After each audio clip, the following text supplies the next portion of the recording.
following is a true story. October 8th, 1943. A day etched in the annals of history for the 381st Bomb Group in England. Amidst the grim reality of the Second World War, survival was the order of the day.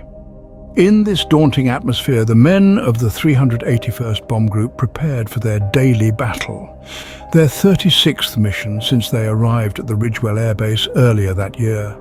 Among them were two individuals, Staff Sergeant Wade McCook and Staff Sergeant Matthew Burke, who had no inkling of the extraordinary events that were about to unfold. Their mission was to strike Bremen, Germany, a target well guarded and known for its fierce resistance. Little did they know, this day would see 7 of their planes not returning to base. Yet in the face of overwhelming odds, miracles can happen. As the B-17 soared high over the enemy territory, the first signs of trouble began to emerge. The plane, a metallic behemoth in the sky, was in the throes of a battle against forces both within and without. The No. 4 engine had been lost to ground flak. The No. 3 engine was a runaway, a renegade rebelling against the desperate attempts to control it. The No. 2 gas tank was not faring much better, riddled with bullet holes and leaking precious fuel. German fighter planes, like predators honing in on their prey, were closing in. Their intent was clear: to bring down the B-17, to silence its roar, to extinguish its life. The effects of their bullets hitting the plane were palpable, each impact a shudder, each shudder a grim echo of mortality. Inside this besieged fortress in the sky, the situation was growing more dire. A 20mm shell, breaching the defences of the plane, found its mark in Matthew Burke, one of the waist gunners. Striking him in the shoulder and head, it knocked him unconscious, leaving him vulnerable and incapacitated. Wade McCook, the tail gunner, crawled forward through the chaos. His mission was clear: to render first aid to his fallen comrade, to fight for a life amidst the dance of death surrounding them. He reaches Burke, his hands working quickly, trying to stem the flow of blood, trying to keep death at bay. The pilot's voice rings out above the cacophony of war. "Bail out!" It's a scramble, a desperate rush for survival. Men leap into the unknown, trusting their parachutes, their prayers and their luck.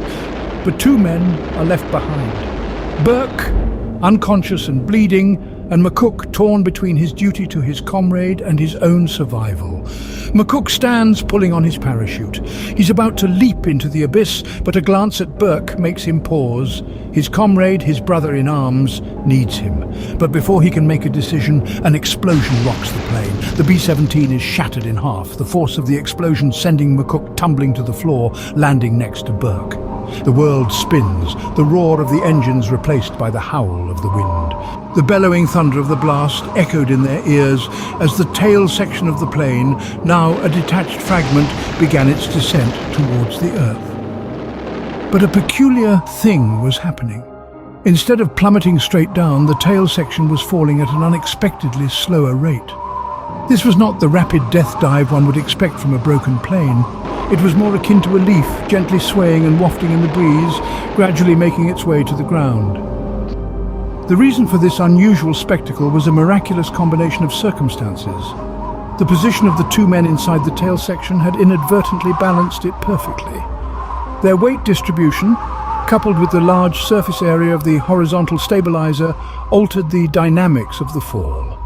Imagine this: the horizontal stabilizer, which is the smaller wing located at the tail of the plane, was now acting as a parachute. This unusual parachute was catching enough wind to slow their descent dramatically. 4 miles of free fall lay ahead of them, a descent that under normal circumstances would be fatal, but on this day it was anything but normal. As they fell, the men were in a state of disbelief, gripped by the surreal nature of their predicament. The world outside was a blur, the wind howled in their ears, and the ground steadily approached. The moment of impact was inevitable, but when it came, it was not with the bone-shattering force they had braced themselves for. Instead, it was a relatively soft landing, survivable thanks to their slow descent. Against all odds, McCook and Burke had survived, but their trials were far from over. Their relief was short-lived, for they found themselves in enemy territory. Captured by the German army, they faced an uncertain future. far from their comrades, far from home. But for now, they were alive, and that in itself was a miracle. McCook was swiftly ushered into a prisoner of war camp where he would spend the remainder of the global conflict. The grim confines of the camp were a stark contrast to the skies he'd once soared, but he held on, refusing to succumb to despair. Meanwhile, Burke, severely wounded by the shell that had pierced the plane, was taken to a nearby hospital. His recovery was a slow, excruciating process, a battle of its own against the injuries that threatened to claim his life.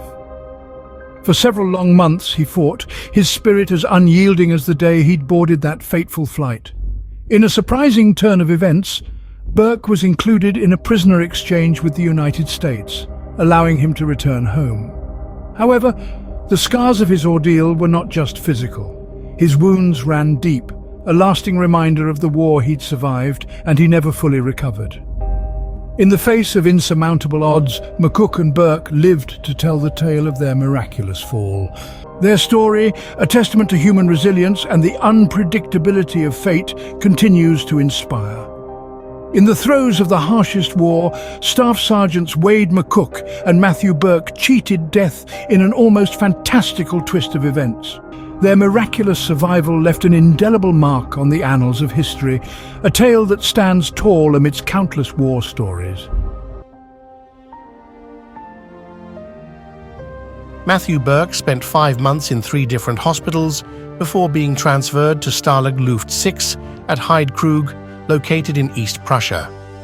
Another 6 months passed before he was returned to America in a prisoner exchange. He suffered numerous wounds on his right side, including a complete fracture of the jaw and a shattered shoulder. After discharge, he went to work for the Federal Aviation Administration. He was 91 years old when he died in 2012. Wade McCook spent several years as a civilian before re-enlisting in the Air Force at the start of the Korean War. He was a flight engineer on a B-29 that was involved in a mid-air collision with another B-29 on February 1st, 1952. They crashed into the sea 5 miles off Bolo Point, Okinawa. All 12 crew members perished in the crash. He was 29 years old.